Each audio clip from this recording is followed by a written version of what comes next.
সকালবেলায় লেগে পড়েছি একটা বড় কর্ম করার জন্য। ফ্যানটাকে ঝেড়ে নিচ্ছে। এই ফ্যানের মধ্যে এত ঝুল জমে যায় যে ফ্যানের স্পিডই কমে যায়। ফ্যানটা পোছা আমার কাছে খুব চাপের বিষয়। হাত পাই না, ঝেঁটা দিয়ে পিটিয়ে পিটিয়ে যেটুকু ধুলো ঝুল ঝাড়া যায়। কাকে তেলাবো বলো তো? বরমশাই তো শনি রবিবারে, মানে শনিবারে তো প্রতি শনিবারে ওর অফিস ছুটি থাকে না, রবিবারও কোনো কোনো সময় অফিস যেতে হয়। আর যেদিন বাড়িতে থাকে সেদিন বাইরে যত কাজকর্মগুলো থাকে সেগুলো করতে করতেই ওর দিন কভার হয়ে যায়। আর নতুন করে ওকে দিয়ে আর এই সমস্ত কোনো কাজকর্মই করানো হয় না। আর ছেলে, সে তো আরও একজন।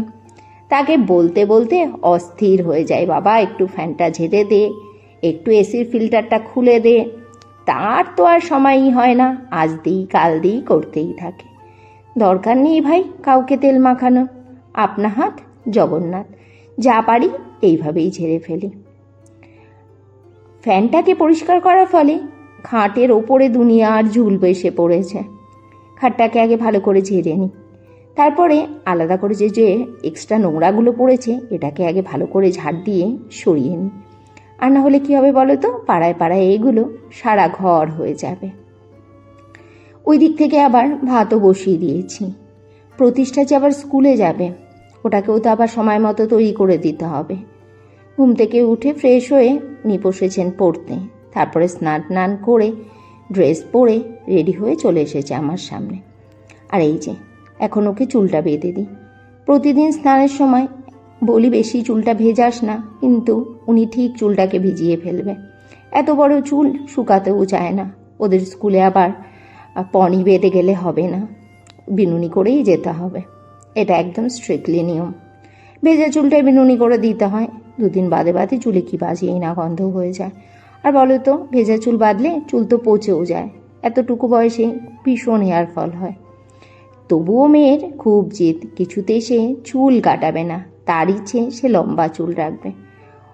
আর ওরও কষ্ট, এত বড়োরও চুলকে যত্ন রাখা, আর আমার পক্ষেও খুব চাপ হয়ে যায় ওর চুলকে যত্নার্থী করা। চলে এলাম রান্নাঘরে। আজ রান্না করব গাটি কচু, কুমড়ো, আলু, চিংড়ি মাছ দিয়ে তরকারি। আলুগুলোকে ভেজে নিচ্ছি। চিংড়ি মাছটাও ফ্রিজে ছিল, বরফ ছাড়িয়ে রেখেছি বার করে। গাটি কচুটা ভাপ দিয়ে রেখেছি। কুমড়োগুলোও কেটে রেখেছি, মুড়ি ঘন্ট হবে এই জন্য। আলুটাও কেটে রেখেছি মুড়ি ঘন্টর জন্য। রাতে রুটি খাওয়ার জন্য কুমড়ো, আলু, ঝিঙে, পটল দিয়ে একটা চচ্চড়ি করে রাখছি। রাতে রুটি খাওয়ারও তরকারিটা আমি চেষ্টা করি দুপুরেই তৈরি করে রাখার। চিংড়ি মাছ তো এখানে বরফ ছাড়িয়ে রেখেছি। ফ্রিজে না অনেক দিন ধরে মাছের মাথাগুলো পড়েছিল, ভাবলাম আজকে মাছের মাথাগুলোর একটা গতি করতেই হবে।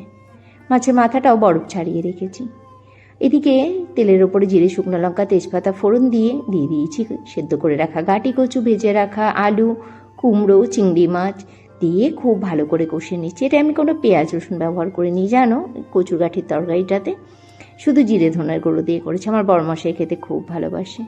আজ বহু বছর বাদে মুড়ি ঘন্ট করছি। এই যে মাথাটাকে ভেজে তুলে রেখেছি, তেলের ওপর জিরে, শুকনো লঙ্কা, তেজপাতা ফোড়ন দিয়ে দিয়েছি পেঁয়াজ, আদা, রসুন, টমেটোর পেস্ট দিয়ে ওই মশলাটা ভালো করে কষে নিয়ে গোবিন্দভোগ চাল আর কিশমিশটা ধুয়ে দিয়ে একটু ভালো করে নাড়াচাড়া করে নিচ্ছি। তারপরে আগে থেকে ভেজে রাখা আলু আর মাছের মাথাগুলো দিয়ে আর একটু ভালো করে নাড়াচাড়া করে একটু জল দিয়ে ঢাকা চাপা দিয়ে দেবো যতক্ষণ চালটা না সেদ্ধ হয়ে যাচ্ছে। তারপরে একটু মিষ্টি দিয়ে দেবো আর নামিয়ে দিয়ে দেবো ওপর থেকে ঘি আর গরম মশলা। আজ প্রায় বছর দুয়েক বাদে এই মুড়ি ঘন্টটা রান্না করছি। খুব খেতে ইচ্ছে করছিল জানো, খেতেও কিন্তু অসাধারণ হয়েছিল। ছেলেটা ভালো বলছে মা মাছের মাথার পোলাও রান্না করেছো নাকি, খেতে তো অসাধারণ হয়েছে। এখন বাজে দুপুর 3:10 আর এখন লাঞ্চ করব। রান্নার সময় অল্প অল্প দেখেছিলে, ফাইনালটা এখন দেখে নাও।